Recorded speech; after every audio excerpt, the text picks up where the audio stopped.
我的天呐，这是我第一次看到美国的选举这么糟糕诶 And the hits just keep on coming. Just 2 weeks ago, America had a hellscape of hurricanes, causing the Democrats to fall into their own super disaster. And just last week, Trump's polls saw him leading 6 out of 7 swing states. And the gambling sites who placed their bets on the orange man, which was originally at 54%, saw it jump up to 61%, with Kamala down at 39%. So today, you're gonna find out exactly how the donkeys and their mascot could lose so much support in so little time. We're also gonna take a look at a tiny little interview that could completely destroy Kamala Harris's political career. 安全带跟爆米花准备好了没？ Hold on to your butts. So, last week's episode saw Kamala Harris offering up a measly $750 for immediate need, resulting in a lot of American people being immediately pissed off, causing some to consider 加州的零元购 as a much better option, because why settle for $750 when California has $950 for your immediate smash and grab needs? Well, this, along with some other unfortunate events, caused the Democrats to lose severely in the polls. So, they had to bring out not one, but 2 former presidents to give everyone a talking to, but one of them only wanted to talk to black folks. You're thinking about sitting out or even supporting somebody who has a history of denigrating you because you think that's a sign of strength, because that's what being a man is, putting women down? That's not acceptable. Nigga, you gay. So, old Uncle Barry decided to stop by the swing state of Pennsylvania to get a few things off his chest to black folks. And real talk, my man sounded like a straight up slave owner, trying to fearmonger his slaves and not running away. And fun fact, the first person to ever legally own slaves in the United States was a black man. And the party that supported slavery, the Democratic Party. But here, Obama's trying to claim that the party that has a history of denigrating black folks is the Republican Party. And on top of that, he tries to add in a garnish of shameful misogyny. If you don't vote for Kamala, you're not only a self-hating racist, but you also hate women. That was real gay, my nigga. But things did not go the way this goober expected, as a lot of black folks, me included, were pissed the off. Barack. As a native of Chicago that watched your policies not do a single thing for black people, not anything for crime, not anything for a better way of living, it is insulting that you decided to get up here and pander us as black men for not voting for Kamala Harris. You are only voting for Kamala yourself because you have no choice. We both know that deep down inside, you wanted the open convention, but the optics didn't look good. We also both know that there were way better candidates that you guys could have went with for president, but you guys didn't. And so now they bring you out, the big guns, because they need you to come up here and clean up this mess. Because you know what? You are a well-spoken man. Because I can tell you right now that your nominee is not. I can tell you that your nominee doesn't answer questions. Your nominee stutters all the time, and she spits out word salads. And you expect for us to vote for her. I'm black. I'm not stupid. I vote for policies. I vote for what's going to allow for my way of living to change. I vote so that everyone can have a chance and continue to be a free thinker and not have censorship. And then you got up here on this stage and insulted every black man in America. And it's not okay. So my man is right. Obama originally pushed hard for an open convention, and he was one of the very last people to actually openly come out and support Kamala Harris. In fact, word behind the scenes was that he was not happy with her at all. In fact, he wanted a new candidate. But the Democrats were out of time, and they had no choice but to go with Kamehameha. I, like many of you, observed and listened and watched Barack Obama last night as he addressed black men. But as a black man, he did everything but address us. What he did, he berated black men, he rebuked black men, he even scolded black men, primarily because we will not fall in line and vote for Madam Lock Up Her Brother, Kamala Harris, because that's her record. As if black men are too stupid that we can't vote our self-interest, what's best for us, our pocketbook, our families. As if we've been immune to the past 3.5 years, as if we don't know that gas prices have been higher under Kamala Harris, food prices higher under Kamala Harris, interest rates on home mortgages higher under Kamala Harris, and runaway borders under Kamala Harris. But you know what? That's what the liberal white Democratic Party did. They dispatched Barack Obama out there to whip black men back on the plantation to vote Democrat. And you know, President Obama, he meant a lot to black people, but he didn't do anything for black people. And for him to want to come down from his mansion in Martha's Vineyard and tell black men how we should vote, really? You don't even live in Chicago anymore. You left your black community, Barack Obama, and you want to tell us how to vote? We're not having that. And we're not voting for Kamala Harris. So this is a former representative for the state of Georgia, and my man called it straight up that Obama didn't do anything for black folks in America. Folks keep calling him the first black president, but a lot of y'all seem to forget my man is half white, and it's that half that seems to be in full plantation mode. Working for white folks look way better on my resume. 外台湾朋友，你可能搞不懂为什么我们美国黑人这么那么 pissed。卖还啦，我跟你讲起来吼。Imagine there's a former Taiwanese president who 住美国很久，他的全家人都是美国人，他跟台湾根本没有任何的 connect。然后呢，台湾选举前，这个前总统出来跟所有的台湾男生讲：“台湾男生，我跟你讲起来吼，如果你不投给这个女人的话呢，很丢脸，你们都是恶心直男，你不是台湾人。”你这样子会觉得如何呢？Real talk. Although my man grew up living the black experience and he's also pretty decent at hoops, where he is now, what he does, and the people he surrounds himself with has nothing to do with the black community. And yet, when his party's livelihood is at stake, he wants to pop in and fearmonger and shame black men into voting for a woman that he doesn't even like. That don't make no sense. And the result is the first Republican presidential candidate to have this much of the black vote since the civil rights movement. Needless to say, this is an epic fail for the Democratic Party, but it's just one in a long line of epic fails to come, as another former Democratic president would also come forward, and this one had a long history of some very suspicious flights to a very private island, as well as offering some of the greatest themes for adult films in modern history: Bill Clinton. So, a few days ago, Bill Clinton showed up to Kamala's Georgia swing state rally for a bit of damage control. Back in 2020, Biden actually flipped Georgia in his favor by a narrow margin of 12,000 votes. And with Clinton having won the state as well, you'd think he'd know exactly what to say to the Georgians to get Kamala Harris's campaign back on track. Right? Wrong. You had a case in Georgia not very long ago, didn't you? They made an ad about a young woman who'd been killed by an immigrant. Yeah, well, if they'd all been properly vetted, that probably wouldn't have happened. But if they're all properly vetted and that doesn't happen, and America is not having enough babies to keep our population up, so we need immigrants that have been vetted to do work, there wouldn't be a problem. Fuck. Now, Clinton wanted to try and pin this girl's death on Trump, but here's the thing. This whole incident happened under Kamala Harris's watch, soon after they quickly got rid of nearly 100 of Trump's border policies. The crazy thing is this fool went on to admit that if Kamala had properly managed the border and vetted these immigrants, then this girl's death probably would have never happened. But then he did some wild shit and went on to blame Americans' low birth rate for the labor shortage, claiming that they have no choice but to use immigrants, and Americans didn't take too kindly to that. Wait, have immigrants repopulate the USA? Why not? Also, why not support US citizens who want to be moms just as much as abortion is supported? Make it affordable to have children, adopt children. Wild ideas. Americans would have more babies if people felt safe in their communities and could afford having children. Open borders are making it feel dangerous and unsafe, and the inflation is making it hard to live for most. Ushering in millions of people is the problem. And here's the thing, just 1 month ago, Congress released a very damning report via ICE. As of July 21st, 2024, there are 662,566 non-citizens with criminal histories on ICE's national docket. This includes individuals who are either detained by ICE or not currently in custody. And out of these,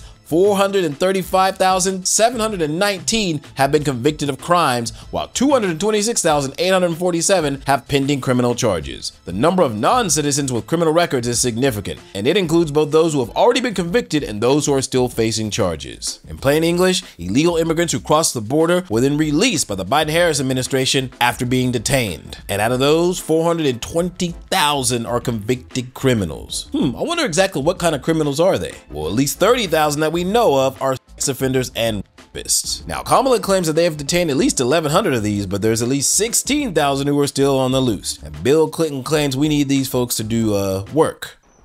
Fuck. So now you understand why so many Americans are so goddamn angry. Obama pissed off black folks, and Clinton pissed off pretty much anyone who's slightly against an open border. Now at this point, Kamala's polling numbers were already extremely low, but she was desperate to get things back on track. So desperate, in fact, that she was willing to journey deep into the belly of the beast, in the form of an interview on the most right-wing American TV station, Fox News. This would be her first time in real legit hostile territory, and little did she know this would be the worst decision of her entire political career. 代志大条. Madam Vice President, thank you for the time. Thank you. It's good to be with you, Brett. You know, voters tell pollsters all over the country and here in Pennsylvania that immigration is one of the key issues that they're looking at this election, and specifically the influx of illegal immigrants from more than 150 countries. How many illegal immigrants would you estimate your administration has released into the country over the last 3.5 years? So here, Brett is asking Kamala about numbers, which means logically she should give him a numerical answer. Let's see how she does. Well, I'm glad you raised the issue of immigration because I agree with you. It is a topic of discussion that people want to rightly have. And you know what I'm going to talk about. Yeah, but right do you, now, just a number, do you think it's 1 million, 3 million? Brett, let's just get to the point, okay? The point is that we have a broken immigration system that needs to be repaired. So your Homeland Security Secretary said that 85% of apprehensions. I'm not finished. We have an it's a rough estimate of 6 million people have been released into the country. And let me just finish. I'll get to the question, I promise you. I was beginning to answer. Now on the surface, it may look like Brett is being straight up rude and downright hostile, but let me clue you in on something. What Kamala is doing is a very common political tactic known as filibustering. That is where you talk endlessly about unimportant details seemingly related to the topic, but in the end, you don't really answer the question, and it makes it really difficult for the audience and the host to follow, ultimately resulting in the point being lost in the words. So when Kamala says, I'm glad you raised the issue and it's an important topic of discussion, blah blah blah blah blah, it's kind of like when the 早餐店阿姨问你说，你要几颗蛋 and you start going on and on about the importance of 高蛋白 on the human body and shit. 这样的话，你一定会被他骂很惨呢。Jocelyn Nungari, Rachel Morin, Laken Riley, they are young women who were brutally assaulted and killed by some of the men who were released at the beginning of the administration, well before a negotiated bipartisan bill. Former President Clinton actually referred to Laken Riley Sunday campaigning for you in Georgia, saying if those men had been properly vetted, Laken Riley probably would not have been killed. So if it wouldn't have happened, this is well before any negotiation. This is well before Donald Trump got involved in the politics. This is a specific policy decision by your administration to release these men into the country. So what I'm saying to you, do you owe those families an apology? Now here, Brett is referencing the exact same young girl that Clinton talked about in the previous chapter. And Kamala is about to eat a handful of shit. Let me just say, first of all, those are tragic cases. There's no question about that. There's no question about that. And I can't imagine the pain that the families of those victims have experienced for a loss that should not have occurred. So that is true. It is also true that if a border security had actually been passed 9 months ago, it would be 9 months that we would have had more border agents at the border, more support for the folks who are working around the clock trying to hold it all together. Madam Vice President. To ensure that no future harm would occur. And this election in 20 days will determine whether we have a president of the United States who actually cares more about fixing a problem, even if it is not to their political advantage in an election, because there was a solution, Brett. So this is absolutely false. She knows it's false and he knows it's false, which is exactly why he's about to fact check her in real time. Madam Vice President, it was a policy decision in the early part of your administration. I will let one of the mothers talk about it. Take a listen. Because of the Biden-Harris administration open border policies catch and release, they were enrolled in the Alternatives to Detention program. This meant that they were released into the United States. It was not even a full 3 weeks later that they would take my daughter, Jocelyn Nungari's life. I believe the Biden-Harris administration open border policies are responsible for the death of my daughter. That's the early days. So do you owe them an apology is what I'm saying. I will tell you that I am so sorry for her loss. I am so sorry for her loss. Sincerely.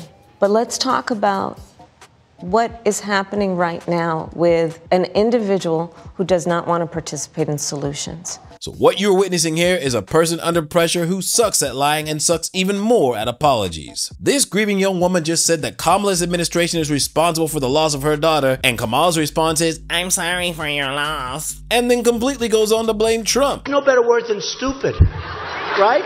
There is none. And it's this moment that's gonna cost her a lot of votes. He is unfit to serve, that he is unstable, that he is dangerous, and that people are exhausted. If that's the case, why is half the country supporting him? Why is he beating you in a lot of swing states? Why, if he's as bad as you say, that half of this country is now supporting this person who could be the 47th president of the United States? Why is that happening?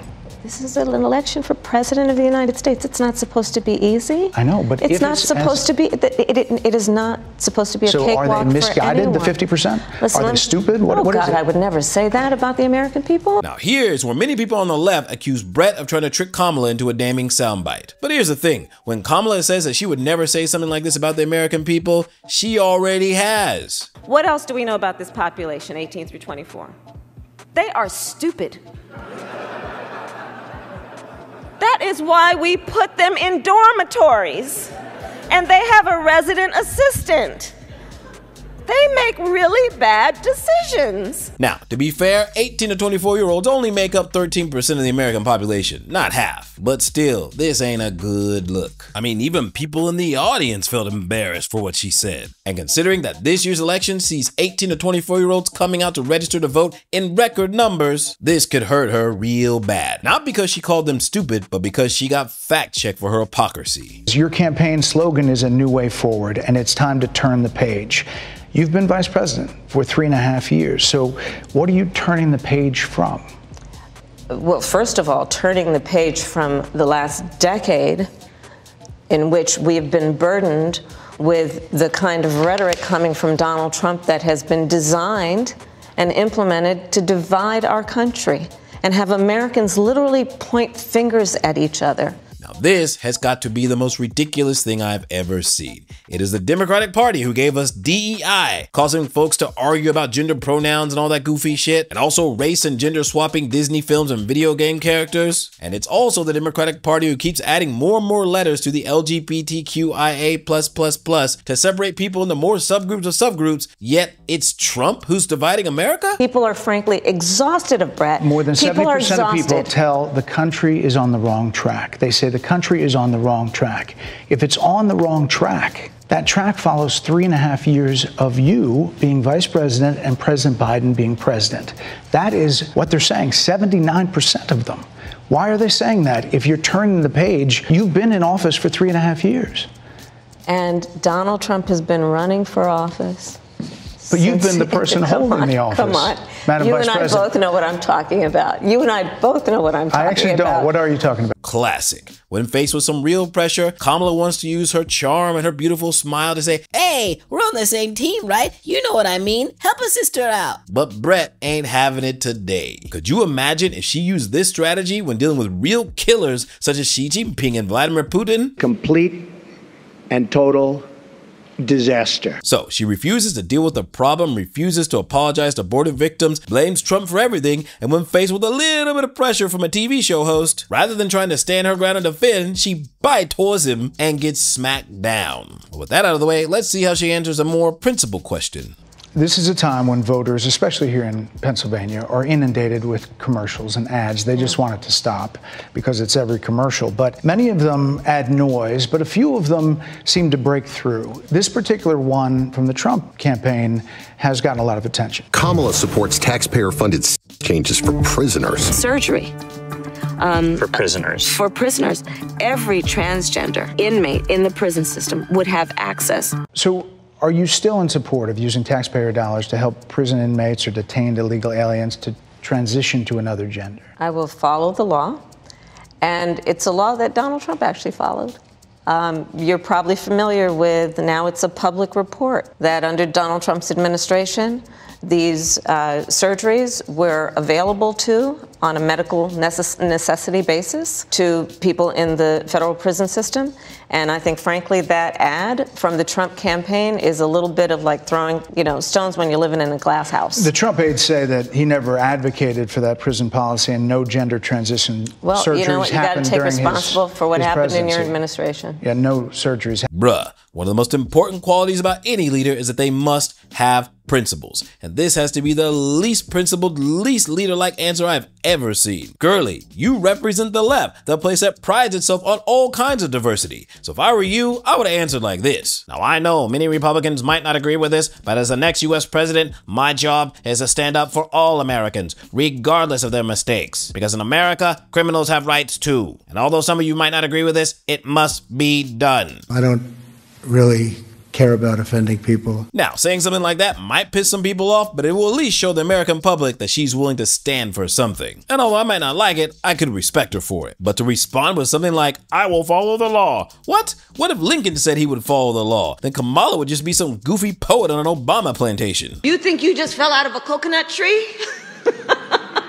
Now, this 26-minute interview dealt some serious blows to Kamala every single minute. Real talk, it was so bad, even members of Kamala's team were trying to get them to stop the fight. And, I'm talking like 4 people waving their hands, like, it's got to stop. I had to dismount there at the end. So if you ask me, this was a complete and utter shit show. Kamala Harris can't answer questions, can't handle pressure, seemingly has no principles, but there is one thing she's really, really good at, which is sticking to the script.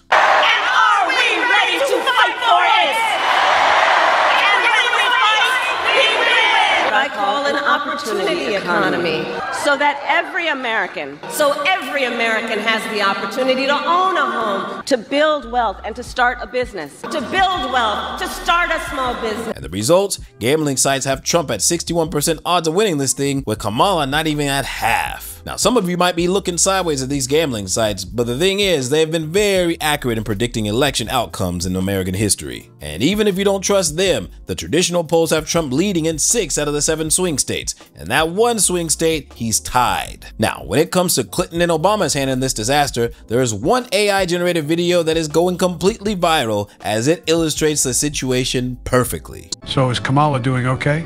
Nope. She's down, Joe. I think they found out that she's retarded. Now we're basically Trump is killing us at the polls. So yes, we're going to lose Joe. Damn it. Wait. What if I come back to run again? As candidate? Yeah. Well, let me put it this way, Joe. The only person in this world who is even more retarded than Kamala Harris is basically you. So no, Joe, on, man. You're Just not going give back another in. shot. Let's let it all play out. Okay, we'll talk later, Joe. Okay. Women looking fine up in here. But despite all this, Kamala still has a chance to turn it all around, as she is set to appear on the world's largest podcast, The Joe Rogan Experience. Who knows? Maybe here she'll actually let her hair down and relax and show the people who she really is. Maybe she still has a chance. Maybe. Maybe not. Maybe fuck yourself. But what do you guys think? Let me know what you think down below. Keep it civil and watch that language down in the comments, and I will see you on the flip side. Peace!